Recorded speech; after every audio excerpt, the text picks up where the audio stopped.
நம்முடைய ஆண்டவரும் மறுமை இரட்சகரும் மீட்பருமான கர்த்தராகிய இயேசு கிறிஸ்து நாமத்திலே மீண்டுமா உங்களுக்கு நன்றி செலுத்துகிறேன். இன்டர்நெட் டிஸ்டர்ப்னால மறுபடியும் கண்டினியூ பண்ணுறோம். நம்மளே யாராவது ஒருவர் எழுந்து நின்று இப்பொழுது வாசித்த 1 தெசலோனிக்கேயர் 5:18 வாசித்து நம்ம செய்திக்குள்ளாய் கடந்து செல்லலாம். 1 தெசலோனிக்கேயர் 5:18. எல்லாவற்றிலேயும் ஸ்தோத்திரம் செய்யுங்கள், அப்படி செய்வதே கிறிஸ்து இயேசுவுக்குள் உங்களை குறித்து தேவனுடைய சித்தமாய் இருக்கிறது. ஆமென். Praise the lord. பாருங்கள் எப்படியாமா எல்லாவற்றிலேயும் ஸ்தோத்திரம் செய்யும். இன்றைக்கு நம்ம ஒரு 3 செய்தியின் நம்ம தியானிக்க போறோம். 3 தலைப்பின் கீழாக. ஆமென். முதலாவது என்னவென்றால் எல்லாவற்றிலேயும் தேங்க்ஸ் கிவிங், நன்றி சொல்லுதல். ஆமென். கடந்த வாரம் நம்ம தேவ கிருபையை குறித்து, தேவன் நமக்கு எவ்விதமான கிருபை கொடுத்தார், நன்மை செய்தார், எவ்வளவுமாய் நமக்காக அவர் செய்த காரியங்களை நம்ம தியானிச்சோம். இந்த வாரம் நம்ம 3 காரியங்களை, முதலாவது தேவனுக்கு நன்றி சொல்லுதல், ஸ்தோத்திரம் செய்தல். இரண்டாவது கீழ்ப்படிதல். இரண்டாவது என்னது? தேவனுக்கு கீழ்ப்படுகிறது, ஒபீடியன்ஸ். தேவனுக்கு நாம் என்ன செய்கிறது? கீழ்ப்படுகிற காரியங்கள். மூன்றாவதாக ஒரு உண்மையான ஆராதனையை எப்படி தேவன் விரும்புகிறார், அந்த ஆராதனையை நம்ம சரியாய் செய்கிறோமா, அப்படி செய்வதனாலே தேவன் நமக்கு என்ன நன்மைகளை தருகிறார் என்று இப்படி 3 காரியங்களை நம்ம தியானிக்கிறோம். இப்பொழுது நம்ம வாசித்த இந்த 1 தெசலோனிக்கேயர் 5:18 அப்போஸ்தலனாகிய பவுல் சொல்லுகிறார், நீங்க என்ன செய்யக்கூடாது? ஒருவருக்கும் தீங்கு செய்யக்கூடாது. ஆமென். ஒருவருக்கும் நீங்க மற்றவர்களுக்கு துரோகம் இழைத்தோ அல்லது மற்றவர்களை நீங்க அங்கே அவர்களுக்கு விரோதமாய் பேசினாலோ நடந்தாலோ அது தேவனுக்கு என்ன கிடையாது? பிரியமில்லாத காரியமாக இருக்கிறது. இப்ப தேவனுக்கு பிரியமானது என்னது? நம் ஒருவரில் ஒருவர் அன்பு கூற. அதனாலதான் எல்லாவற்றையும் சோதித்து நலமானதை பிடித்து. இந்த பூமியிலே நம்மை சுற்றி அநேக காரியங்கள் நடந்து கொண்டிருக்கிறது. அந்த ஒவ்வொரு காரியமும் நம்மை தடுமாறச் செய்கிறது, குழப்பமடைய செய்கிறது. எது சரி, எது தவறு, நம்ம செய்வது சரியா, நம்ம கேட்பது சரியா, நம்ம பார்ப்பது சரியா, நம்ம அதை கடைபிடிப்பது சரியா, அல்லது அதன்படி நடப்பது சரியா, அதன்படி நம்ம பேசுவது சரியா, கேட்பது சரியா, இப்படி ஒவ்வொரு காரியத்தையும் நம்ம என்ன செய்கிறோம்? ஆராய்ந்து அறிய வேண்டும். ஆமென். அந்த அறிகிற அறிவை தேவன் நமக்கு கொடுக்கிறார். ஆமென். பாருங்க, இந்த பூமியில் எத்தனையோ கோடி உயிரினங்கள் இருக்கு, எத்தனையோ கோடி விலங்குகள், பறவைகள். நம்ம நினைப்பதற்கும் நம்ம யோசிக்கவே முடியாத அளவுக்கு இன்னைக்கு கடலுக்கு கீழே கோடிக்கணக்கான வகை, எவ்வளவு எண்ண முடியாத அளவுக்கு ஒவ்வொன்றும் ஒவ்வொரு வகையான மீன் வகைகள் இருக்கு. அதே மாதிரி பறவைகள் எடுத்தீங்கன்னா, நம்மளாம் அநேக பறவைகளை இன்னும் நம்ம பார்த்ததே இல்லை. விலங்கினங்களை நம்ம ஒரு சில விலங்கினங்கள்லாம் இருக்கா இல்லையான்னு தெரியாது. அதே போல இந்த பூமியிலே இன்னும் எத்தனையோ காரியங்களை நம்ம கண்ணுல கண்டதே இல்லை, கேள்விப்பட்டிருக்கிறோம். அங்க இருக்கு இங்க இருக்குன்னு அந்தந்த நாடுகளுக்கு போறவங்க சொல்வதை கேட்டிருக்கிறோம். பாருங்க, அப்போ இந்த பூமியை தேவன் எதற்கு படைத்தாராமா? நன்மை செய்ய. ஆமென். எந்த இடத்திலையும் தேவன் நம்மை இதன் மூலமா உங்களுக்கு ஒரு தவறோ அல்லது அது உங்களுக்கு ஒரு கெடுதலாகவோ தேவன் செய்யவில்லை. நீங்க மரம் செடி கொடிகள் எடுத்தாலும் சரி, இப்போ ஒரு பாம்பும் ஒரு கீரியும் சண்டை போட்டா அந்த கீரி உடனடியா போய் என்ன செய்யுதாமா? ஒரு மரத்தினுடைய அடிவேரை போய் கடிக்குமாமா. அப்போ அதனுடைய பாம்பு அதன் மூலமா வருகிற அந்த விஷம் இதற்கு என்ன செய்யாது? பாதிக்காதபடி அதற்கு ஒரு இப்படி பூமியிலே தேவன் ஒவ்வொன்றுக்கும் ஒவ்வொரு காரியத்தை படைச்சு வச்சிருக்கார். ஆமென். இப்ப நமக்கும் அதே மாதிரி உண்ணுவதற்கு உணவு வகை இல்லை. எத்தனையோ ஆயிரக்கணக்கான அங்கே கிழங்கு வகைகள், காய்கறிகள், பழங்கள், அதே மாதிரி ஆடு மாடு கோழி, இப்படி எத்தனையோ தேவன் நமக்கு கொடுத்து வச்சிருக்கிறார். ஆமென். இப்ப இது எல்லாமே மனுஷனுக்கு தேவன் நன்மைகளுக்காகத்தான் செய்தார். ஆமென். அந்த நன்மைகளை நம்ம நினைத்து நன்றி சொல்லுகிறோம். ஆமென். ஏன் இதை நான் இவ்வளவு விளக்கமா சொல்றேன்னா, தேவன் எந்த இடத்திலேயும் நமக்கு என்ன செய்யவில்லை? குறை வைக்கவில்லை. அவர் குறையில்லாத தேவன். ஆமென். அவரிடத்துல குற்றம் கண்டுபிடிக்க முடியாது. இல்ல ஆண்டவரே, நீர் இதை இப்படி செய்ததுனால எனக்கு பிரச்சனை ஆகி போச்சு, இதுதான் எனக்கு இடையூறாச்சுன்னு நீங்க அவரை குற்றப்படுத்த முடியாது. ஆமென். நம்ம தான் என்ன செய்கிறோம்? வேணுன்னே வீம்புக்குன்னே ஏதாவது ஒன்று செஞ்சு அல்லது ஏதாவது ஒரு தப்பை பண்ணிட்டு தேவன் மேல கடவுளுக்கு கண்ணு இல்லையா, கடவுள் ஏன் என்னை இப்படி சோதிக்கிறாரு என்று சொல்லி தேவனை என்ன செய்கிறோம்? நம்ம அநேக நேரங்களில் நம்முடைய இருதயத்திலே தூஷிக்கிறோம்.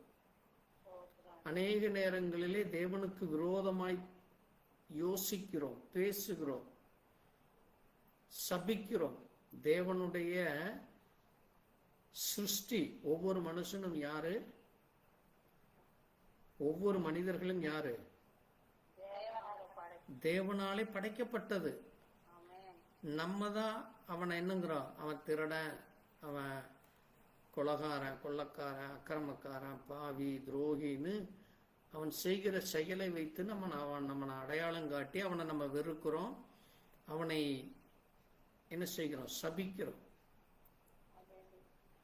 ஆனா ஆண்டவர் சொல்றாரு, நீங்க என்ன செய்யக்கூடாது? ஒருவரையும் சபிக்க கூடாது. ஒருவருக்கும் நீங்க என்ன செய்யக்கூடாது? தீமை. அடுத்தவன் உங்களுக்கு தீமை செய்கிறானா நீங்களும் அதே தீமையை செய்யாதீங்க. பாருங்க, இதுதான் கிறிஸ்தவம். தேவ பிள்ளைகளுக்கு தேவன் ஒரு சகோதர ஐக்கியத்தை, ஆமென், ஒரு அன்புனா என்ன, ஏன் மனுஷனை, ஒவ்வொரு மனுஷனையும் நம்ம மதிக்க வேண்டும். இந்த உலகத்துல நம்ம நினைக்கிறபடி படிப்போ பணமோ பதவிகளோ அல்லது ஜாதி மதமோ தேவ சமூகத்துல தேவனுக்கு கிடையாது. தேவனிடத்துல என்ன கிடையாது? இந்த பாகுபாடே கிடையாது. மனுஷன் தான் அந்த பாகுபாடு வச்சிருக்கிறான். மனுஷன் என்ன செய்ய நினைக்கிறான்? தேவன் என்னை ஏழையா படைச்சிட்டாரு, இல்ல என்னை பிச்சைக்காரனா படைச்சிட்டாரு, அல்லது என்னை ஒரு வியாதி உள்ளவனா படைச்சிட்டாரு, அல்லது என்னை இப்படி பண்ணிட்டாரு அப்படி பண்ணிட்டாருன்னு குறை சொல்லி கொண்டிருக்கிறோம். அதை நீங்க சரியானபடி நீங்க பார்த்தீங்கன்னா யாராவது செய்த தவறுகளாக இருக்கலாம். சில பிள்ளைகள் பிறக்கிறப்ப ஊமையா பிறக்குது, குருடா பிறக்குது, மொண்டியா பிறக்குது, அல்லது சிலர் அங்கே அவர்கள் செய்கிற தவறான செயல்களினாலே ஒருவருக்கு ஒருவர் அடிச்சு கொள்றது, அல்லது ஒருத்தருக்கு ஒருத்தர் ஏமாற்றுகிறது, இப்படி அநேக தவறுகள் செய்கிறதுனாலே அவர்களை நம்ம என்ன செய்கிறோம்? அவன் ஒரு கொலைகாரன், அவன் ஒரு குற்றவாளி, அவன் ஒரு திருடன், இப்படி ஒரு பெயர் அவனுக்கு சொல்லிடுறோம். அவன் ஒரு ஏமாத்துக்காரன், அவன் ஒரு நயவஞ்சகன். ஆனா தேவன் இந்த மனிதனை இந்த பூமியில படைக்கிறப்ப, இந்த பூமியில பிறக்கிற எந்த குழந்தையும் எப்படி பிறக்கிறது இல்லை? கெட்டவனாக பிறப்பதில்லை, சதிகாரனாய் பிறப்பதில்லை, மோசம் உள்ளவனாய் பிறப்பதில்லை. அவன் செய்கிற காரியங்கள், அல்லது அவன் பார்க்கிற காரியங்கள், அல்லது அவன் செய்ய தூண்டுகிற சூழ்நிலைகள் தான் அவனை என்ன செய்கிறது? அப்படி மாற்றி விடுகிறது. அது ஒரு சூழ்நிலையில் அப்படி நடக்கலாம். ஆனால் தேவன் என்ன செய்ய விரும்புகிறார்? அந்த சூழ்நிலையை நீ விட்டு வெளியில வா, அதை நீ தேவ சமூகத்தில் நீ அறிக்கை செய். ஆண்டவரே, எனக்கு இப்படி இந்த தவறு நடந்துருச்சு, அல்லது இப்படி தப்பாய் விட்டது, அதை எனக்கு மன்னிப்பு தாரும் என்று சொல்லி நம்ம என்ன செய்ய வேண்டுகிறோம்? தேவ சமூகத்துல நம்ம என்ன செய்ய வேண்டும்? அம்மா 22ஆம் வசனம் சொல்லுது, எப்படி அம்மா?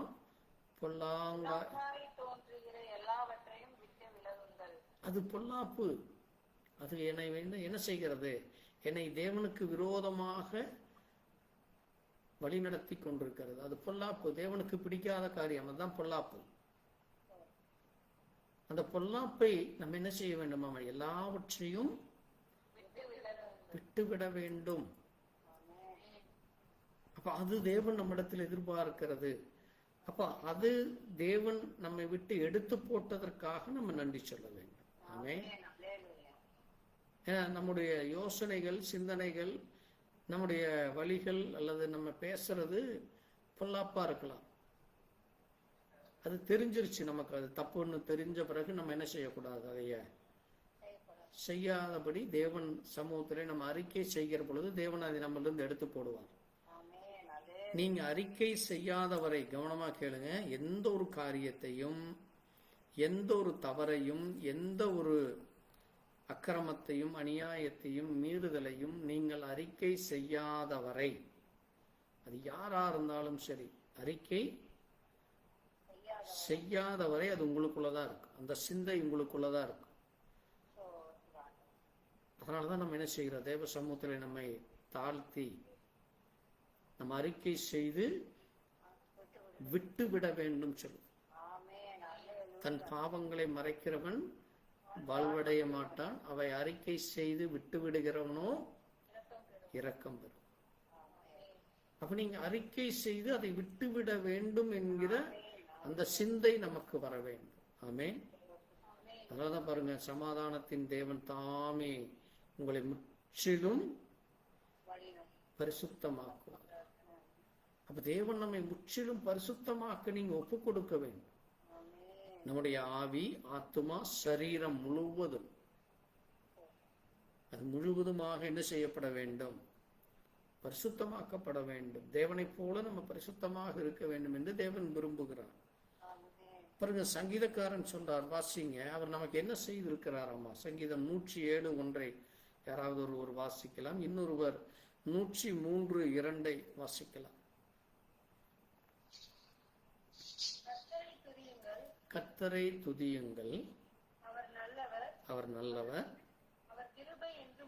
பாருங்க, அவர் எப்படிப்பட்டவராமா? He is good. ஆங்கிலத்தில் சொல்லி இருக்கிறது இஸ்.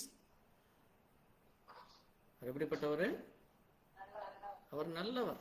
அவரிடத்தில், அதனால தான் சொன்ன, அவரிடத்தில் நீங்க அநியாயம் கண்டுபிடிக்க முடியாது, அவரிடத்தில் அக்கிரமம் கண்டுபிடிக்க முடியாது, அவரிடத்தில் மீறுதல் கண்டுபிடிக்க முடியாது, அவரிடத்துல நீங்க தவறு என்று சொல்ல முடியாது.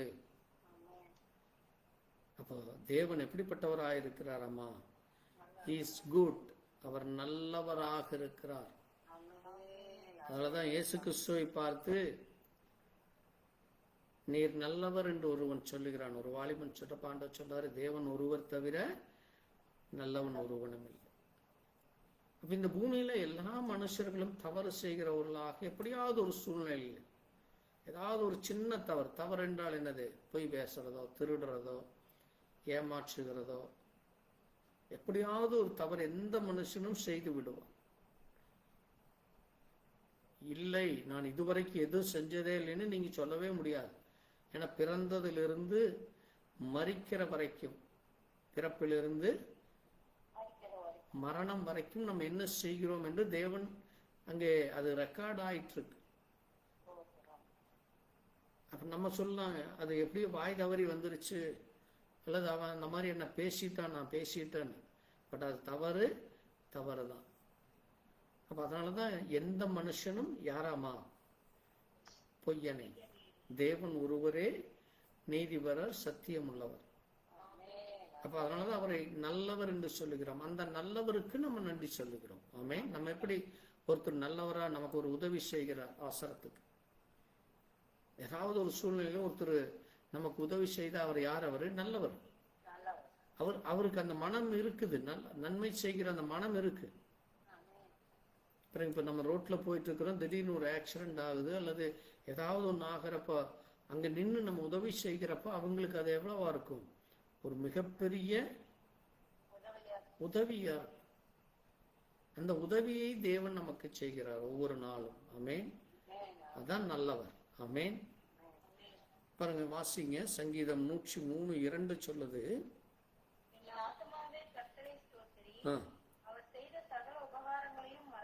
பாருங்க, அவர் ஒவ்வொரு நாளும் நமக்கு உபகாரம் செய்கிறார். என்னது? பெனிஃபிட். ஆங்கிலத்தில் அது என்ன சொல்லுது? பெனிஃபிட், நன்மைகள், நல்லது, உபகாரம் செய்கிறார். ஆமென். அதை நீ என்ன செய்யக்கூடாதாமா? அதை நீ மறக்கக்கூடாது. இன்னைக்கு நிறைய பேர் சொல்றாங்களே, நன்றி கெட்டவனப்பா, நான் அவனுக்கு எவ்வளவு உதவி செஞ்சிருக்கிறேன், அவசரத்துக்கு நான் ஒரு பணம் கொடுத்துருக்கிறேன், அதை மறந்துட்டான். அல்லது ஒருவேளை சோறு இல்லாம வருவான், சோறு நான் கொடுத்துருக்கிறேன். அல்லது ஏதாவது ஒரு பிள்ளைகளுக்கு படிக்கிறக்கோ அல்லது ஏதாவது ஒரு நேரத்தில் ஏதாவது ஒரு காரியத்தை நான் அவனுக்கு உதவி செய்திருக்கிறேன். ஆனால் அவெல்லாம் நினைச்சு பார்க்காத நன்றி இல்லாதவன் அப்படின்னு சொல்றோம். நம்ம பொதுவாக எல்லா மனுஷனும் சொல்லுகிற காரியம் அது. அதை போல தேவன் நம்முடைய வாழ்க்கையிலே நம்ம ஜீவனோடு இருப்பதே என்னது? அவருடைய கிருபை. அப்ப அந்த கிருபைக்கு நம்ம என்ன சொல்லுகிறோம்? நன்றி சொல்லுகிறோம். ஆமென். அவர் நமக்கு செய்த அந்த தயவுக்கு நன்றி செலுத்துகிறோம். அதைத்தான் என்னது? forget not all benefits. அதை நீ மறந்து விடக்கூடாது, அதை நீ மறந்து போகாது. அவர் செய்த நன்மைகளை மறந்து போகக்கூடாது. ஏனென்றால் அவர் நல்லவராக இருக்கிறார், அவர் நம்மை மன்னிக்கிறவராக இருக்கிறார். ஏன்னா இன்னைக்கு அநேகர் பார்த்தீங்கன்னா மன்னிக்க மாட்டாங்க. நீங்க போய் ஒரு தப்பு செஞ்சுட்டு நீங்க மறுபடியும் அவர்கிட்ட போய் சரிங்க தெரியாம பேசிட்டேன்னு என்ன சொல்லுவாங்க? தெரியும், நீ எதுக்கு பண்ணேன்னு எனக்கு தெரியும், சரி எனக்கு ஒரு நேரம் வரும்ல, நான் பார்த்துக்கிறேன், அப்படித்தான் சொல்லுவாங்க. அது என்னது? பழி வாங்கும் குணம், வஞ்சகம், அல்லது என்னது? உங்களுக்கு மன்னிப்பு கொடுக்காம இருக்கிற சுவாபம். அது உங்களுக்கு மன்னிப்பு கொடுக்காம இருக்கிறது, அதான் என்னது? மனித சுவாபமாக இருக்கு. ஆனால் தேவன் நம்முடைய எல்லா பாவங்களை மன்னிக்கிறார். உன் பாவங்கள் ரத்தாம்பர சிகப்பா இருந்தாலும், எப்படி ஏசாயாவில் சொல்றாரு, அங்க நீங்க வாசித்தீங்கன்னா ஏசாயாவில் அதை அழகா அவர் சொல்லிட்டு வர்றாரு. வாசிக்கலாம். ஏசாயாவில்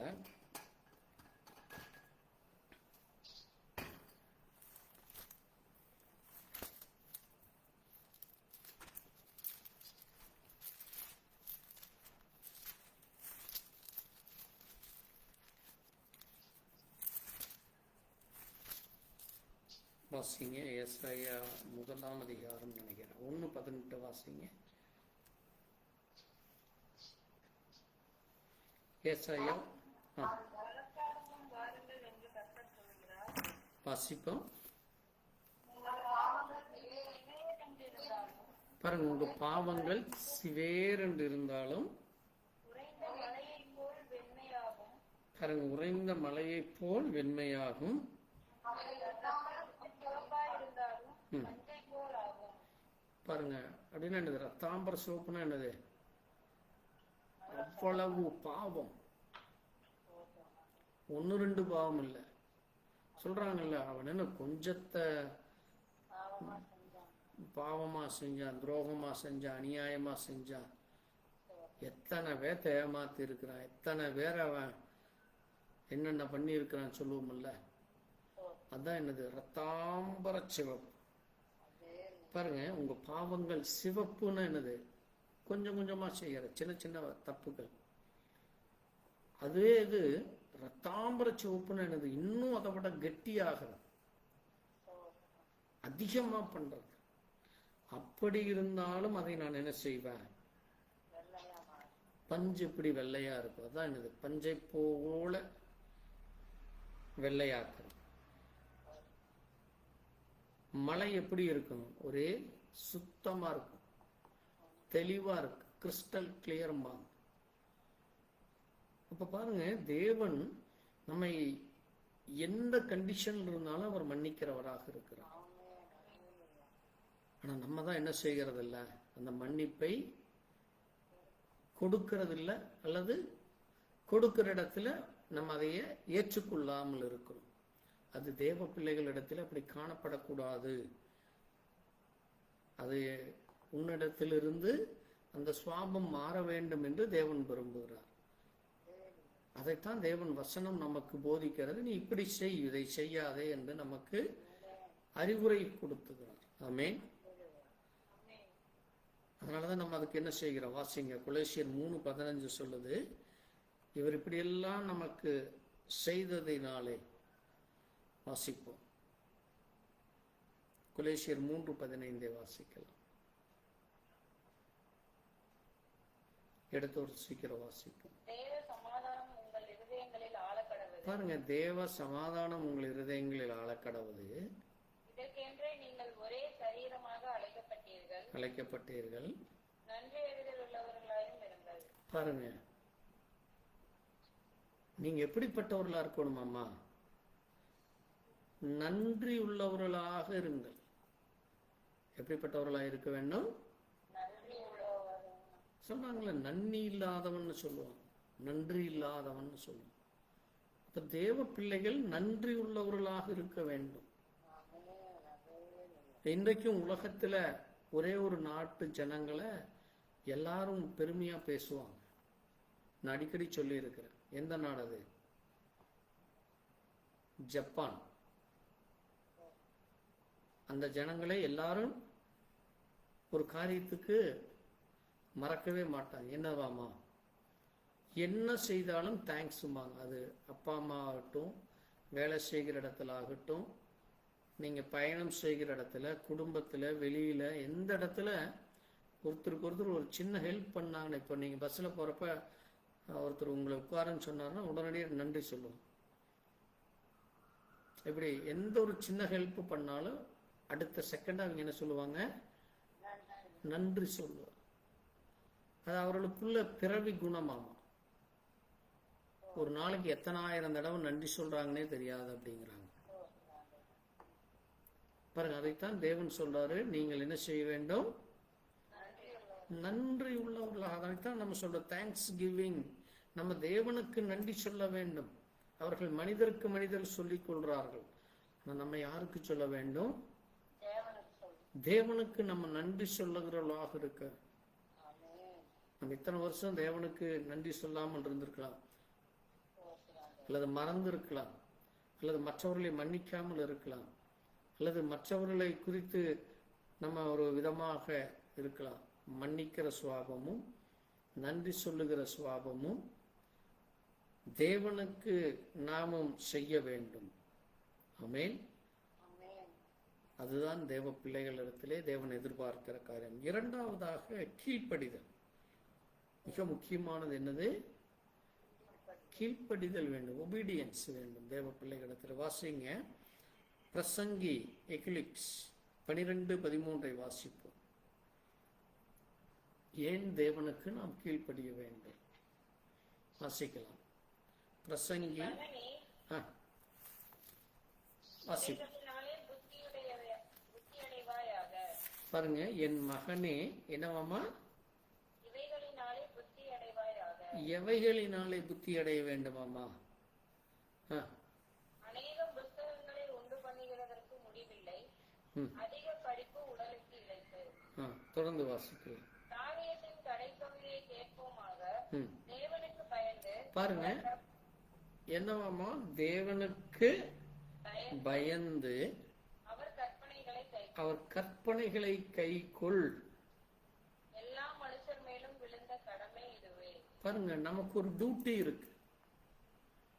நமக்கு என்ன இருக்கு? தேவன் ஒரு டியூட்டி கொடுத்திருக்காரு. என்ன டியூட்டி? அவருடைய கற்பனைகளை, கமாண்ட்மெண்ட்ஸ், ஆங்கிலத்தில் சொல்லப்பட்டிருக்கிறது கமாண்ட்மெண்ட்ஸ். It's our duty. என்னது? அந்த கற்பனைகளுக்கு கீழ்ப்படுகிறது. அதை கற்றுக்கொள்ள வேண்டும். முதலாவது அதை கை கொள்ள வேண்டும். அதை கை, ஏன்னா இந்த உலகத்துல அதான் சொல்லுது பாருங்க, அநேக புஸ்தகங்கள் இருக்கு. இன்னைக்கு ஜனங்களை குழப்புவதற்கு இன்னைக்கு கோடிக்கணக்கான புத்தகங்கள் இருக்கு. கடவுள் இருக்காரா இல்லையா, இது கடவுளா அது கடவுளா, அதுதான் உண்மையான கடவுள், இதுதான் உண்மையான கடவுள், இல்ல அவர் அப்படி சொன்னார் இவர் இப்படி சொன்னார்னு இப்படி ஜனங்களை குழப்புவதற்கு கோடிக்கணக்கான புத்தகங்கள் இருக்கு. இல்ல கடவுளே இல்லைன்னு சொல்லி விஞ்ஞானிகள் நிரூபிக்கிறதுக்கும் புத்தகங்கள் இருக்கு. ஆனால் வேதம் ஒன்று மட்டும்தான். தேவன் யாரு, நம்ம யாரு, நம்ம எங்கிருந்து வந்தோம், இனி எங்க போக போறோம் என்று நமக்கு சரியான பாதையை காட்டுகிறது. ஆமென். ஒரு தெளிவுள்ள மனிதனாக, ஒரு குழப்பமுள்ள மனிதனாய் மரித்து போகாதபடி, ஒரு பாவமுள்ள மனிதனாய் மரித்து போகாதபடி, ஒரு அவிசுவாசியாய் மரித்து போகாதபடி, இந்த உலகத்துக்கு பிறகு இன்னொரு வாழ்க்கையே இல்லை என்று சொல்லி நம்முடைய ஜீவனை இந்த பூமியோடு அழித்து போடுகிற பிசாசின் தந்திரங்களுக்கு நம்ம மதிமயங்காது இருக்காதபடி, இந்த பூமியிலே நமக்கு 70 ஆண்டுகளோ 100 ஆண்டுகளோ இருக்கலாம். அதற்கு பிறகுதான் என்னது? கோடிக்கணக்கான வருஷம்.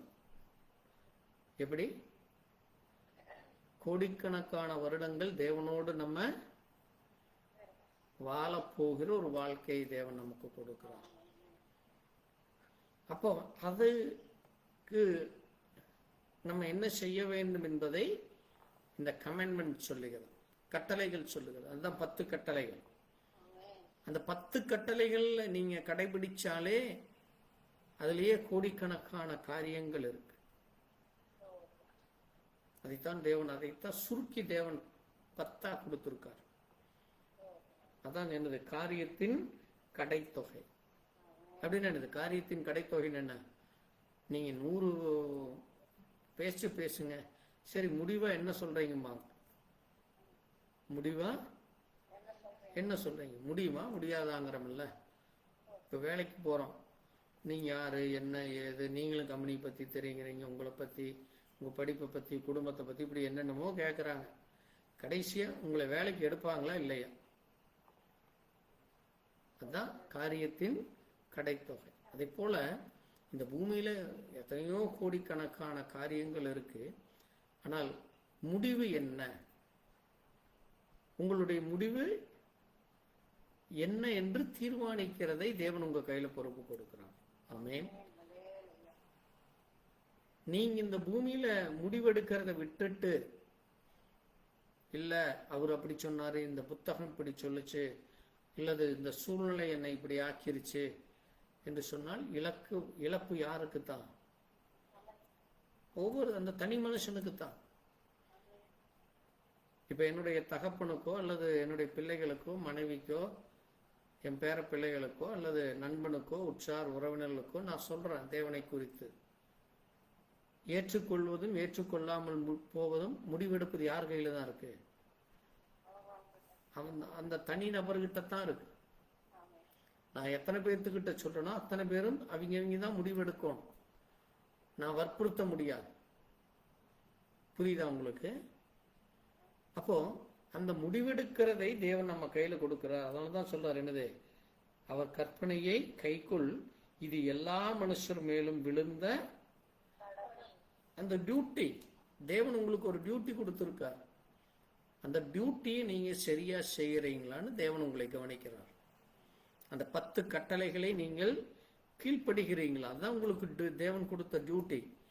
இன்னைக்கு உலகத்துல ஒவ்வொருத்தருக்கும் ஒவ்வொரு டியூட்டி இருக்கு. காலையில எந்திரிச்சோன்னா பெண்களுக்கு அடுப்படி வேலை, பிள்ளைகளுக்கு ரெடி பண்ற வேலை, சமையல் வேலை, இப்படி வீட்டு வேலைன்னு இருக்கும். ஆண்களுக்கு எந்திரிச்சோன்னா ஆஃபீஸ் போறது, இதை பண்றது, அதை பண்றது, இப்படி ஒவ்வொருத்தருக்கும் ஒவ்வொரு டியூட்டி இருக்கும், கடமை இருக்கும். ஆனால் எல்லா மனுஷருக்கும் ஆவி ஆத்மா சரீரம் என்பது ஒன்று உண்டு. ஆவி ஆத்மா சரீரம் என்பது ஒன்று உண்டு. அதற்கு ஒரு டியூட்டி தேவன் கொடுக்கிறார். உலக பிரகாரமா நீங்க என்ன வேலை வேணாலும் செய்யலாம். எவ்வளவு கோடீஸ்வரனா, எவ்வளவு பெரிய பணக்காரனாகவோ அல்லது ஏழையாகவோ அல்லது ஒன்றுமில்லாதவனாகவோ படிப்பறிவே இல்லாதவனாக கூட இருக்கலாம். ஆனா உங்களுக்கும் தேவன் ஒரு டியூட்டி கொடுத்திருக்கார். என்னது? அந்த 10 கட்டளைகளை கடைபிடிக்க வேண்டும். அதை நீ சரியா செய்யணும். அதனாலதான் பிரஜாதிகளுக்கு தேவன் என்ன கொடுத்திருக்காராமா? அவருடைய இருதயத்தில் எழுதியிருக்காராம். பிரஜாதிகளுக்கு அவருடைய எழுதியிருக்கார். இது சரி, இது தப்புங்கிறது ஒவ்வொருத்தரும் சொல்லுவாங்க. ஒருத்தர் பேசுறப்ப சொல்லுவாங்க, ஏப்ப இப்படி தப்பா பேசுற, ஏப்ப இப்படி ரொம்ப அடாவடித்தனம் பண்ற, அந்த பேச்சை வச்சு அவங்க சொல்லுவாங்க அது சரியா இல்லையா என்று. ஏன்னா ஒவ்வொரு மனுஷனுடைய இருதயத்திலும் தேவனை என்ன செஞ்சிருக்காரு? சரி தவறு என்பதை அவருடைய இருதயத்தில் கொடுத்துருக்க. இப்ப திருடனு கூட நீங்க பாத்தீங்கன்னா, திருடுறப்ப அவனுக்கு தெரியும் இது தப்பு. கொலை செய்யறவனுக்கு தெரியும் நம்ம கோபத்தில் இது பண்றோம். ஆனாலும் அவன் என்ன செய்கிறான்? அவனுக்குள்ள இருக்கிற அந்த வெறி அவனை கொலை செய்ய தூண்டுகிறது. திருடுறவனுக்கு அந்த சூழ்நிலை அவனை திருட தூண்டுது. அதுக்கு பிறகு அவன் ஆமா தப்பு பண்ணிக்கிட்டேன். இப்பெல்லாம் நிறைய பசங்க பார்த்தீங்கன்னா 2 வீலர்ல கசகசன்னு ஓட்டுவானுங்க. போலீஸ் பிடிச்சோன்னா அல்லது வேணுன்னே நேற்று கூட ஒருத்தன் 2 பேர் எங்க தலைவர் இப்படி பேசிட்டியா டா அப்படின்னு சொல்லி 2 சின்ன பசங்க அருவாள் எடுத்துட்டு நிக்கிறானுங்க. நாங்க எங்க தலைவர் போஸ்ட் நான் வைப்பேன், என்னடா பண்ணுவேன். இப்போ புதுசா வந்த ஒரு நடிகரை, புதுசு இல்லை, புதுசா கட்சி ஆரம்பிச்சிருக்கிறவர், எங்க தலைவர் நீ இப்படி பேசிட்டியா அப்படி பேசிட்டியான்னு அருவாள் எடுத்து நிக்கிறானு. ஒரு 18-20 வயசு பசங்க. அப்புறம் 2 நாள் கழிச்சு பார்த்தீங்கன்னா ஐயா கால் விழுந்து கும்பிட்றானுங்க. ஆமா எங்க தலைவர் பேசுனதுனால நாங்க கோபமாயிட்டோம். அப்புறம் கால் விழுந்து மன்னிப்பு கேட்கறானுங்க. பாருங்க, மனுஷன் ஒரு காரியத்தை செய்வதற்கு முன்பே அது சரியா தவறான யோசிக்கிறது இல்லாம சுய நினைவை இழந்து விடுகிறான். அப்ப நீங்க தேவனுக்குள்ளாக இருக்கிறப்போ தேவன் உங்களுக்கு அந்த சுய நினைவை கொடுக்கிறார். ஆமே, உணர்வை கொடுக்கிறார். பாருங்க, ஒவ்வொரு மனுஷனுக்குள்ளும் தேவன் இருந்து பேசுகிறார். ஆமேன்.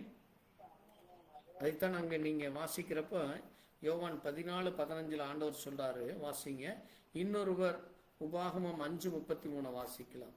யோவான் 14:15 வாசிப்போம். இன்னொரு உபாகமம் 5:33 வாசிக்கலாம். சீக்கிரம் வாசிப்போம். பாருங்க, நீங்க தேவனிடத்துல அன்பாக இருக்கிற பொழுது அவருடைய கற்பனைகளை அதுதான் தேவன் நம்மளுக்கு சொல்றார். ஆண்டவரிடத்துல நான் அன்பா இருக்கிறேன். ஆண்டவர் நம்ம மேல அன்பு கூறுகிறார். ஆமேன். அன்பு கூர்ந்ததுனாலதான் ஒரு மனுஷனா இறங்கி வந்தார். கரெக்டா? ஆனா இப்ப அந்த இறங்கி வந்த தேவனை நீங்க அன்பு கூற வேண்டும். ஆமேன். அந்த அன்பு கூறுறது எப்படியாமா? அதுக்கு அர்த்தம் என்னது? எப்படி நீங்க அன்பு கூறுறதுக்கான அடையாளம் என்னது? இப்ப அவரு நம்மளை அன்பு கூர்ந்ததுனால என்னத்தை கொடுத்தாரு நமக்கு? என்ன கொடுத்தாரு? என்ன கொடுத்தாரு? முக்கியமானது ஒன்று கொடுத்திருக்காரு. என்னது? நித்திய ஜீவனை கொடுத்திருக்கார். ஆமென். நித்திய ஜீவன் இந்த பூமியில எத்தனையோ பேருக்கு கிடைக்காத ஒன்ற தேவ பிள்ளைகளாகிய நமக்கு தேவன் கொடுத்திருக்கு. இப்ப நம்ம அவர் மேல அன்பு கூற வேணுங்கிறார் ஆண்டவர்.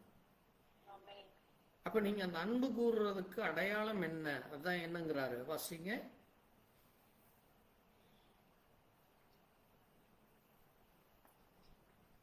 வாசிங்க 15, யோவான் 14:15.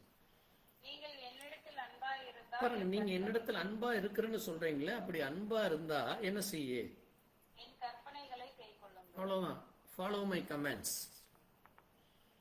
என்னுடைய கற்பனைய கை கொள்ள. ஆமென்.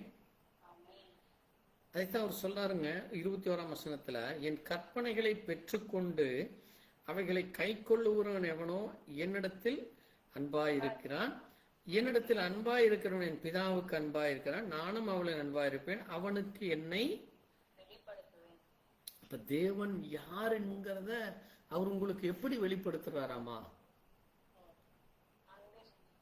அன்புல வெளிப்படுத்துறாரு. எப்படிப்பட்ட அன்பாமா? நீங்க அவர் மேல அன்பு கூறுவதை, கட்டளைகளை கற்பனைகளை கீழ்ப்படிந்து நடக்கிறதுல. ஆமென். அதான் கீழ்ப்படிதல்.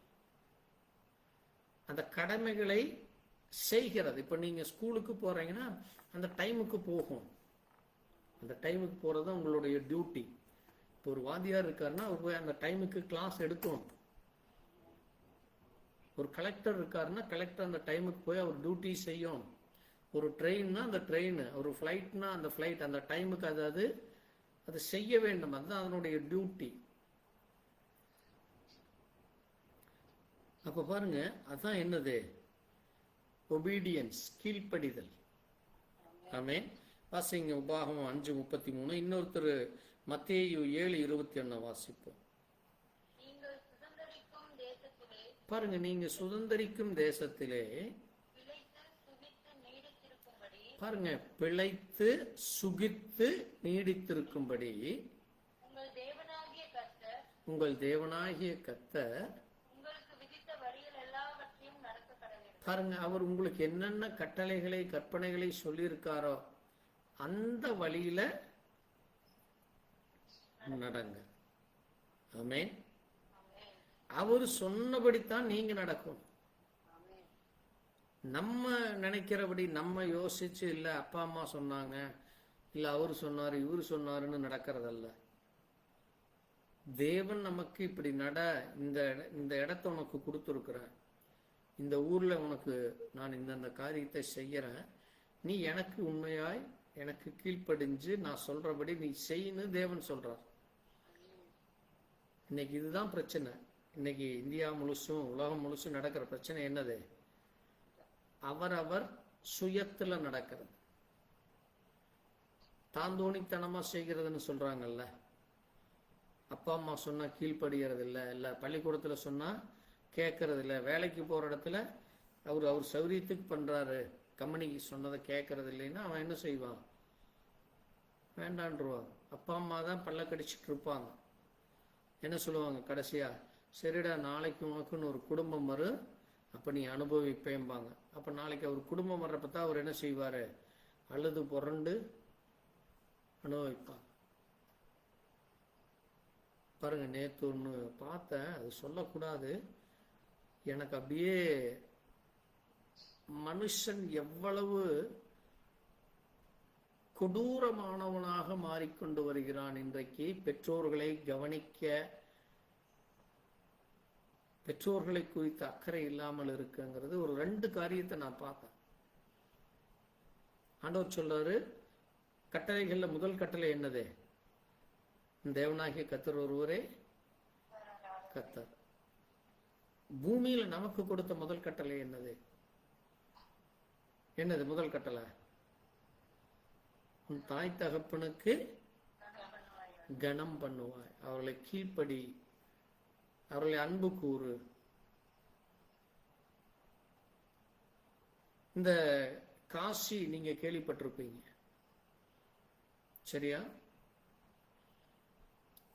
கப்பல்ல போயிட்டு இருக்கிறாங்க. அப்போ ஒரு வயதான தாய் மரிக்கிற தருணத்தில் இருக்கிறாங்க. அவன் என்ன செய்கிறான், பொட்டணம் கட்டி நம்ம கைகாலெல்லாம் அசையுது, வயசான அம்மா தூக்கி அந்த கடல்ல போட்டான். தூக்கி என்ன பண்ணிட்டான், கடல்ல போட்டான். ஏன்னா எங்க அம்மாவுக்கு காசியில உயிர் போகும்னு ஆசை அப்படின்னு சொல்லி என்ன பண்றான், அம்மா ஆசையை நிறைவேற்றுறேன். அம்மா ஆசை எப்ப நிறைவேற்றுறோம், மரிச்ச பிறகு நிறைவேற்றுறது தான், அந்த உயிரோட போன பிறகு பண்றது. இதை விட இன்னொரு கொடுமையை பார்த்தேன். அந்த அம்மாவுக்கு ஒரு 80-90 வயசு இருக்கும். ஒரு 20-25 வயசு வாலிபன் இந்த அம்மாவை மூட்டை கட்டி கொண்டு வந்து தூக்கி கொண்டு வந்துட்டு அந்த குழியில போட்டான். அந்த வீடியோ கிளிப் வேணா அனுப்புறேன், நீங்க பாருங்க, அவ்வளவு கொடுமையா இருக்கு.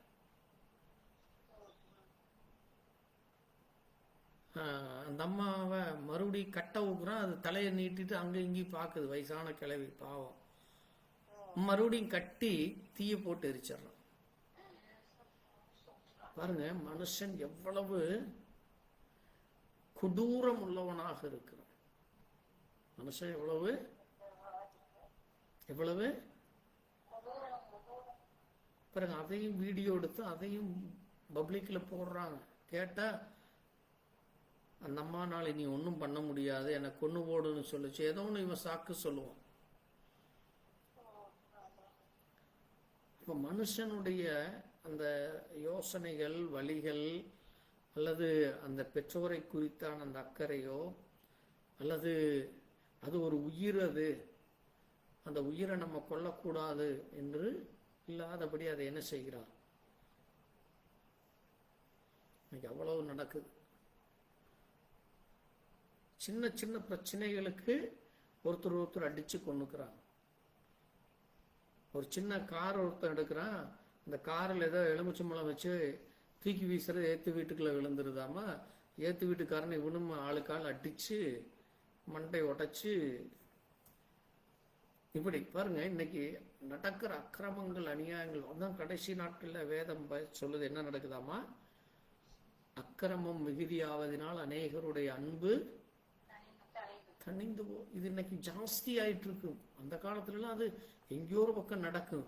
இன்னைக்கு அதை எடுத்து வீடியோ போட்டு அதைய மற்றவர்களை செய்ய தூண்டுகிற அளவுக்கு அது அதிகரிச்சு வருது. மதக்கலவரம், இனக்கலவரம், ஜாதி கலவரம், பைபிள் என்னென்ன சொல்லி இருக்கோ எல்லாமே இன்றைக்கு அதிகரித்து வருகிறது. நம்ம பிள்ளைகளுடைய எதிர்காலம் என்ன ஆகுன்னு நமக்கு ஒரு பயமா இருக்கு. அதனாலதான் பிள்ளைகளுக்கு சிறு வயதிலிருந்து அன்பை கற்றுக் கொடுங்கள். ஆமென். ஒழுக்கத்தை கற்றுக் கொடுங்கள், பரிசுத்தத்தை கற்றுக் கொடுங்கள், தேவனுக்கு கீழ்ப்படுகிறதை கற்றுக் கொடுங்கள், தேவனுக்கு என்ன பிரியமோ அதை செய்ய கற்றுக் கொடுங்கள், தாய் தகப்பனுக்கு கொடுக்க வேண்டிய மரியாதையை, சகோதர சகோதரிகளுக்குள்ள இருக்கிற அந்த அன்பை, மற்ற மனுஷரிடத்திலே காட்ட வேண்டிய அந்த அன்பை காட்ட வேண்டும். கிறிஸ்தவம் என்றால் அன்புதான். அந்த மெய்யான அன்பு உங்களுக்குள்ள வரணும். தேவன் உங்களுக்குள்ள வந்தா மட்டும்தான் நீங்க அதை காட்ட முடியும். இல்லைன்னா நீங்க அதையே காட்ட முடியாது. பாருங்க, அது தேவன் நம்மிடத்திலே அதை நீங்க செய்கிற பொழுது அந்த அன்பு வெளிப்படும். ஆமென். சரி, இதுதான் கீழ்ப்படிதல். அதுதான் ஆண்டவர் மத்திய 7:21 சொல்றாரு. ஒரே ஒரு நிமிஷம் வாசிச்சு அடுத்ததுக்கு நம்ம போலாம், டைம் ஆயிட்டு இருக்கு.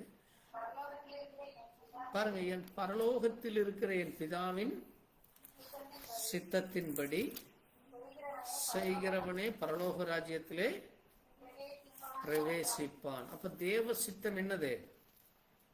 தேவ சித்தம் என்னன்னு நம்ம பார்த்தோம். அதைத்தான் முதல்ல வாசித்தோம். என்னது?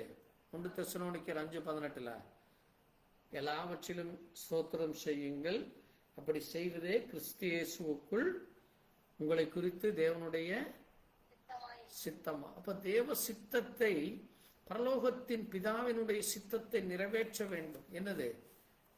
ஃபாலோ மை கமாண்ட்ஸ், அவருடைய கட்டளைகளை கை கொள்ள வேண்டும். அது நம்ம மேல் விழுந்த கடமை அது.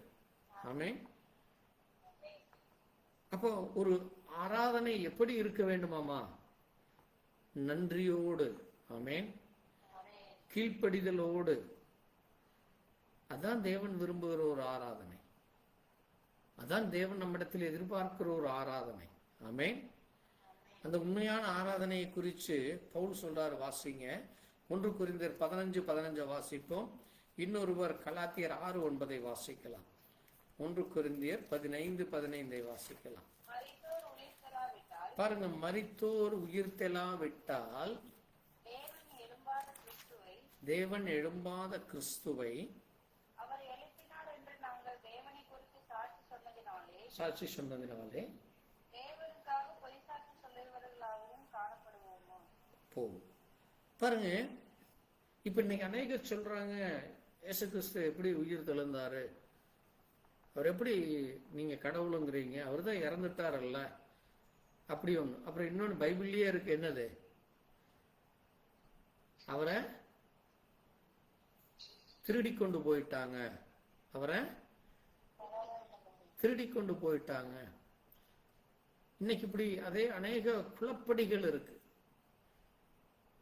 ஜனங்களுக்குள்ளாக தேவனை குறித்து, இயேசு கிறிஸ்துவை குறித்து தவறான உபதேசங்கள், தவறான செய்திகள் பரப்பி கொண்டிருக்கிறாங்க. அதைத்தான் இங்க சொல்றாரு, மரித்தோர் உயிர்த்தெழாவிட்டால். இயேசு கிறிஸ்து மரித்தாரு, அவர் உயிர்த்தெழாவிட்டால் அந்த தேவன் கிறிஸ்துவை எழுப்பினார் என்று நாங்க தேவனுக்கு சாட்சி சொல்றதுனாலே நாங்க தேவனுக்காக நாங்க பொய் சொல்லுகிறவர்களாக காணப்படுவோமே. அப்ப இப்ப நம்ம என்ன சொல்லுகிற ஆயிரும்? பொய்யா சாட்சி சொல்ற மாதிரி ஆயிரும். புரியுதா உங்களுக்கு? அவன் அதைத்தான் சொல்றான், நீங்க எல்லாம் பொய் பேசிட்டு திரியுறீங்க, நீங்க மதத்தை பரப்புறீங்க அப்படின்னு. ஆனா தேவன் மெய்யாகவே உயிர் தெழுந்தாருன்னு நமக்கு தெரியும். அதான் என்னது? அதான் என்னது? ஸ்டெட்ஃபாஸ்ட், அன்மூவபிள். அது என்னது? தேவன் நமக்காக மரித்து உயிர் தெழுந்தார் என்று நிரூபிக்கப்பட்டது. அவர் ஜீவனோடு எழுந்து வந்து அவர் அன்றைக்கு பேசினார், இன்றைக்கும் பேசிக்கொண்டிருக்கிறார் பரிசுத்தாவியாக. அதனாலதான் நம்ம தேவனை 3 அல்ல, அவர் ஒரே தேவன். ஆதியிலே வானத்தையும் பூமியும் படைத்த தேவன். அவர் இந்த பூமியிலே மனுஷராய் வர வேண்டும் என்று, நம்முடைய பாவத்திற்காக அவர் மரிக்க வேண்டும் என்பது அவருடைய சித்தம், அவருடைய விருப்பம். அப்ப அவர் மனுஷனாய் வந்து மரித்து இன்றைக்கு மறுபடியும் அதே பழைய ஆவியாக திரும்ப இருக்கிறார். அதனாலதான் வேதம் சொல்லுது, தேவன் ஆவியாய் இருக்கிறார், அவரை தொழுது கொள்கிறவர்கள் ஆவியோடும் உண்மையோடும் தொழுது. அப்ப இன்னைக்கு அவர் எங்கே இருக்கார்? நம்ம மத்தியில் எப்படி இருக்காரு? ஆவியானவராய் இருக்கிறார். பழைய ஏற்பாட்டிலே அதே ஆவியானவர் தான் மோசேக்கும் சரி எல்லோரிடத்திலும் சரி அதே ஆவியானவர் அங்க ஒரு சரீரத்தில் வந்து தோன்றினார். இந்த பூமியில வருகிற பொழுது மாம்ச சரீரத்திலே வந்தார். இன்றைக்கு ஆவியின் ரூபத்திலே நம்ம மத்தியிலே இருக்கிறார். ஆமென். அப்ப அது 3 தேவன் அல்ல, ஒரே தேவன் தன்னை 3 காரியங்களிலே தன்னை வெளிப்படுத்துகிறார். ஆமென். வாசிங்க, அதைத்தான் கலாத்தியர் 6:9 சொல்லுது. வாசிக்கலாம். கலாத்தியர் 6:9 பாருங்க, நன்மை செய்கிறதில் சோர்ந்து போகாமல் இருப்போமாக, நாம் தளர்ந்து போகாதிருந்தால் ஏற்ற காலத்தில் அறுப்போம். நாம் தளர்ந்து போகாதிருந்தால் ஏற்ற காலத்தில் அறுப்போம். பாருங்க, அதனாலதான் தேவன் நமக்கு நன்மைகளை செய்திருக்கிறார். ஆமென். தேவன் நமக்கு, கலாத்தியர் 6:9 தானே வாசித்தீங்க இல்லையே? கலாத்தியர் 6:9 வாசிங்க. நன்மை செய்யல சோர்ந்து போகாதிருக்கும், நாம் தளர்ந்து போகாதில் ஏற்ற காலத்திலே. அப்ப தேவன் நமக்கு செய்த நன்மைகளை let us not be weary in well drops என்று சொல்லப்பட்டு, தேவன் நமக்கு செய்த நன்மைகளை நம்ம என்ன செய்யாம இருக்க வேண்டுமாமா? சோர்ந்து போகாமல் இருக்க வேண்டும். இன்னைக்கு நடக்கிற காரியங்களை பார்த்து, ஜனங்கள் பேசுகிறதை பார்த்து சோர்ந்து போகாமல் தொடர்ந்து நன்மை செய்து கொண்டிருக்க வேண்டும். நம்ம தளர்ந்து போகாத இருந்தால், நம்ம சோர்ந்து போகாது இருந்தால், நம்ம என்ன நன்மை செய்கிறோமோ, ஆமென், நம்ம அதைய ஏற்ற நேரத்திலே அறுப்போம். எப்படி ஒரு விதையானது பூமியில விதைக்கப்படுகிற பொழுது அது 3 மாதமோ 6 மாதமோ 1 வருஷமோ எத்தனை வருஷம் ஆனாலும் அதனுடைய பலன் திரும்ப கிடைக்குது. நம்ம அதே போல நம்ம செய்கிற நன்மையான காரியங்கள் அது தேவன் கணக்கில் வச்சு ஏற்ற காலத்திலே அதை நமக்கு அவர் என்ன செய்கிறார், திரும்ப கொடுக்கிறார். ஆமென். அப்ப தேவனுக்கு நம்ம ஒவ்வொரு நாளும் நன்மை தேவன் நமக்கு நன்மை செய்ததுனால நம்ம ஒவ்வொரு நாளும் தொடர்ந்து நம்ம ஆராதனையிலே பங்கு கொள்வது, தேவனுக்குரிய காரியத்தை நம்ம தொடர்ந்து செய்கிறதுனாலே தேவன் நம்ம என்ன செய்கிறார், அவரோடு கூட உன்னதத்திலே வைத்திருக்க விரும்புகிறார். ஆமென். அதுதான் அங்கே ரோமர் 12 வாசிக்கிறப்ப சொல்றாரு பவுல். வாசிங்க, ரோமர் 12ஆம் அதிகாரத்துல 11ஆம் வசனத்துல சொல்றாரு பாருங்க. அசதியாயிராமல் ஜாக்கிரதையாயிருங்கள், ஆவியிலே அனலாயிருங்கள், கர்த்தருக்கு ஊழியம் செய்யும். பாருங்க, நம்ம எந்த இடத்துலயும் அசதியா இருக்கக்கூடாது, ஜாக்கிரதையாக இருக்க வேண்டும். ஜாக்கிரதையாக இருந்து தேவனுடைய ஆவியிலே நம்ம அனலாக இருக்க வேண்டும். பரிசுத்த ஆவியிலே அந்த மரித்து உயிர்த்தெழுந்த தேவன், இன்னைக்கு ஆவியான தேவன் நமக்குள்ள இருக்கிறதுனால நம்ம எப்படி இருக்க வேண்டும், அனலாக இருக்க வேண்டும். ஏதோ சும்மா கடமைக்கு வந்து உட்கார்ந்து எந்திரிச்சு போனவங்களாட்ட இருக்கக்கூடாது. கர்த்தருக்காக உண்மையா இருக்க, நம்பிக்கையிலே சந்தோஷமாய், உபத்திரவத்திலே பொறுமையாய், ஜபத்திலே உறுதியாக இருக்க வேண்டும். ஆமென். அதுதான் 1ஆம் வசனம் சொல்லுது ரோமர் 12:1, உங்கள் சரீரங்களை பரிசுத்தமும் தேவனுக்கு பிரியமான ஜீவ பலியா ஒப்புக்கொள், தேவனுடைய இரக்கங்களை முன்னிட்டு வேணும், இதுவே நீங்கள் செய்யத்தக்க புத்தியுள்ள. தேவன் இப்படிப்பட்ட ஆராதனையை விரும்புகிறான். ஆமென். அதான் தேவன் நமக்கு கொடுக்கிற காரியமா. சரி, அடுத்தது இன்னும் ஒரே ஒரு காரியத்தை வாசித்து நம்ம முடிக்கலாம். சங்கீதம் 136:1, ஏசாயா 46:6 வாசிக்கலாம். கர்த்தரை துதியுங்கள், அவர் நல்லவர், கிருபை என்றும் உள்ளது.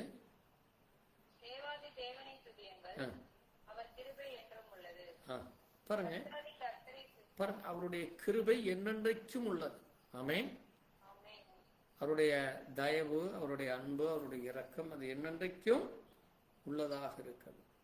அப்ப நம்ம அதை ஒவ்வொரு நாளும் அந்த கிருபையை, அந்த இரக்கத்தை நினைத்து அந்த உண்மையுள்ள ஆராதனையிலே நம்ம பங்கு கொண்டு தேவனை துதித்து ஸ்தோத்தரித்து மகிமைப்படுத்தி அவரை நம்ம கனப்படுத்த வேண்டியுள்ளார். வாசிப்போம். ஏசாயா 46:6 வாசிக்கலாம்.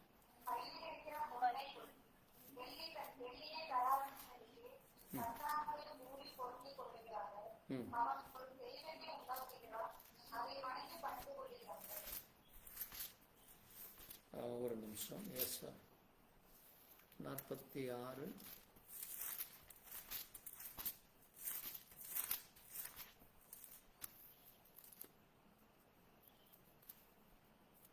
இல்ல 46:4, சாரி.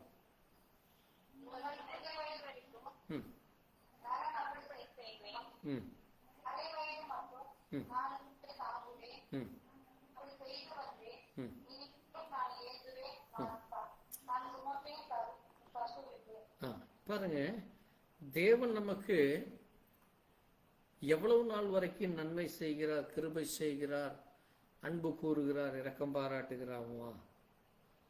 எவ்வளவு வரைக்குமாமா? கிரே ஹேர்னு ஆங்கிலத்தில் சொல்லியிருக்கு. Sustain you. எது வரைக்குமாமா? முதிர் வயது வரைக்கும் அப்படி செய்வேன், நரை வயது வரைக்கும் தாங்குவேன். நான் அப்படி செய்து வந்தேன், இனியும் செய்வேன். அது மட்டுமல்ல, உங்களை என் கைகளிலே ஏந்துவேன். ஆமென். நான் உங்களை சுமப்பேன். ஆமென்.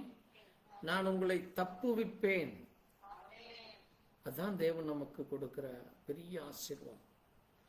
பாருங்க, நீங்க தேவனுக்கு நன்றி சொல்லுகிற பொழுது, நீங்கள் தேவனுக்கு நன்றி உள்ளவர்களாக, உண்மை உள்ளவர்களாக, அந்த கட்டளைகளையும் கற்பனைகளையும் கீழ்ப்படிந்து அவர்களை அன்பு கூறுகிறவர்களாக, அந்த கீழ்ப்படுகிற இருதயத்தோடு இருக்கிற பொழுது, நன்றி சொல்லுகிற இருதயத்தோடு இருக்கிற பொழுது, அந்த உண்மையான ஆராதனையை நீங்கள் பங்கு கொள்கிற பொழுது, அந்த ஆராதனையிலே தேவனை மகிமைப்படுத்துகிற பொழுது, என் தேவன் எனக்காய் மரித்து உயிர்த்தெழுந்தார், எனக்குள் இருக்கிறார், அந்த ஆவியானவர் தேவன் எனக்கு பரிசுத்த ஆவியா எனக்குள் இருக்கிறார் என்று நீங்க அவரை துதிக்கிற பொழுது, அவருடைய கிருபையை நீங்கள் நன்றி சொல்லுகிற பொழுது, அவர் எவ்வளவு நாளைக்கு உங்களுக்கு இருக்காராமா?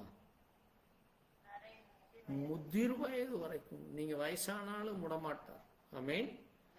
அதான் எனது மரண பரியந்தம். நான் ஏன் அந்த வாலிபர்கள் அப்படி தப்பு செஞ்சாங்கன்னா, அவங்க மரணப்பரியந்தான் அந்த பெற்றோர்களை கவனிக்கல. அவங்க பாருங்க எவ்வளவு கொடூரமா காரியங்களை செய்கிறார். இன்னும் ஒரு சில இன்னைக்கு பரவாயில்ல, இந்தியாவில் பெண் பிள்ளைகள் என்றால் என்ன செய்வாங்க? கர்ப்பத்திலே கொண்டு போடுவாங்க. கிராமங்கள் எல்லாம் அதுவும் ஒரு சில சினிமாவே எடுத்திருக்கிறாங்க அதெல்லாம் பத்தி. அதே மாதிரி நிறைய போராட்டமெல்லாம் நடந்திருக்கு இந்தியாவில். பெண் பிள்ளைகளை கருவிலே கொண்டு போட. இன்னைக்கும் நீங்க ஒரு லேப்ல போனீங்கன்னா, எக்ஸ்ரே எடுக்கிறது அல்லது குழந்தை கர்ப்பமா இருக்குன்னு சொல்லி ஒரு லேபுக்கு போய் டெஸ்ட் பண்ண போனீங்கன்னா அங்க ஒரு போர்டு இருக்கும். இன்னைக்கும் இருக்கு, எல்லா ஆஸ்பத்திரியிலையும் இருக்கு, எல்லா லேப்லயும் இருக்கு. என்னது? ஆண் பெண் பார்க்க கூடாது. ஆண் பெண், ஆனா பெண்ணா, அந்த கருவில் இருக்கிறது பார்க்க கூடாது. அப்படி பார்த்து அதை நீங்க டாக்டர்கிட்ட கேட்டீங்கன்னா, டாக்டரையும் பிடிச்சி உள்ள போட்டுருவாங்க, உங்களையும் பிடிச்சி உள்ள போட்டுருவாங்க. அது ஒரு பனிஷ்மெண்ட். ஏன்னா அநேக இடங்கள்ல பழைய காலத்துலலாம் அது செஞ்சாங்க. கருவிலே கொலை செய்கிறது. ஆனா தேவன் நம்ம என்ன செய்கிறாராமா? தாயின் கருவிலே உருவாவதற்கு முன்னே உன் உருவம் இன்னதென்று, உன் வழிகள் இன்னதென்று, நீ எங்கே இருப்பாய், எங்கே பிறப்பாய், இப்படி எல்லாவற்றையும் அறிந்த தேவன் அவர். அது மட்டுமல்ல, முடிவு பரியந்தம் நரை வயதிலும் அவர் நம்ம என்ன செய்கிறாராமா? நம்மை ஏந்தி, நம்மை சுமந்து, நம்மை தப்புவிக்கிற தேவன். ஆமென். அவரைத்தான் நம்ம ஆராதிக்கிறோம். ஆமென். நம்ம ஏன் ஆராதிக்கிறோம்? இதான் 3 காரியம். அவருக்கு நன்றி சொல்லுகிறோம், அவருடைய வார்த்தையை நம்ம கீழ்ப்படிந்து நடக்கிறோம், நம்ம ஆராதிக்க வருகிறது. எதற்கு? அவர் நம்மை முதிர் வயதும் வரையிலும் பாதுகாக்கிறார். பாருங்க, ஆபிரகாமை 75 வயசுல அழைச்சார். எவ்வளவு? முதிர் வயது. ஆனாலும் மறுபடியும் ஒரு 75 வயசு கொடுத்து 150 வயது வரைக்கும் ஆபிரகாமை உயிரோடு காப்பாற்றினார். அது எவ்வளவு பெரிய ஒரு ஆசீர்வாதம் பாருங்க. மனுஷனுடைய நோவா நாட்கள் என்ன சொன்னார்? மனுஷனுடைய ஆயுசு நாட்கள் 120 நாள். எவ்வளவு சொன்னாரு? ஆனா பர்டிகுலரா ஆபிரகாமுக்கு மட்டும் 145 வயசுக்கு மேல ஆயுசு நாட்களை கொடுத்தார். அதான் தேவன் தாங்குகிறது. ஆமென். இரட்டிப்பான ஆசீர்வாதம். அவர் சொன்னதையும் அதிகமாய் செய்ய வல்லவர். அப்ப அந்த தேவனை நம்ம என்ன செய்கிறோம்? ஆராதிக்கிறோம். அந்த தேவனுக்கு கீழ்ப்படுகிறோம். அந்த தேவனுக்கு நம்ம நன்றி சொல்லுகிறோம். உண்மை உள்ளவர்களாய், பிரியமுள்ளவர்களாய் தேவனுக்காக நம்ம வாழ்கிறோம். ஏன்னா அந்த தேவனன்றி வேறு ஒருவர் இல்லை. ஏன்னா இஸ்ரவேலின் தேவன் அவர் இரட்சகர், அவர் மெய்யாகவே தம்மை மறைத்து கொண்டிருக்கிற தேவன் சொல்லியிருக்கு. ஆமென். அவருக்கு இணையாக அல்லது அவர் அல்லாமல் வேறு ஒருவரும் இல்லை, எனக்கு சமம் இல்லைங்கிறார். அதனால ட்ரினிட்டி அல்ல. there is no equivalent to any other god, none than our Jehovah God. ஆமென். அப்ப நமக்கு அந்த யெகோவான தேவன், அந்த யெகோவா தான் என்னவானாரு? இயேசுவா பிறந்தார். அந்த இயேசு தான் இப்ப இன்னைக்கு யாரா இருக்காரு? ஹோலி கோஸ்டா இருக்காரு, பரிசுத்தாவியா இருக்காரு. ஆமென். அதனாலதான் நானே தேவன், எனக்கு வேறு ஒருவரும் இல்லை, நானே தேவன், எனக்கு சமானம் இல்லை. ஆமென். அப்படிப்பட்ட தேவனை நம்ம ஆராதிக்க, தொழுது கொள்ள, அவரை கனப்படுத்த, மகிமைப்படுத்த வந்திருக்கிறோம். அப்படிப்பட்ட தேவனுக்கு நன்றி சொல்லி நம்ம ஜெபிக்கலாம். ஒரு பாடல் பாடி காணிக்கை எடுப்போம். கர்த்தர் தாமே மகிமைப்படுவார்.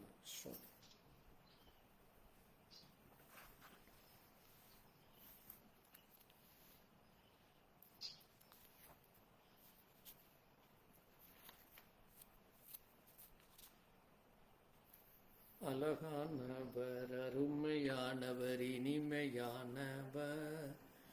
அழகானவர், அருமையான, இனிமையானவர், மகிமையானவர், மீட்பரானவர், மகிமையானவர், மீட்பரானவர், என் இயேசு, இயேசு, இயேசு, இயேசு, இயேசு, இயேசு.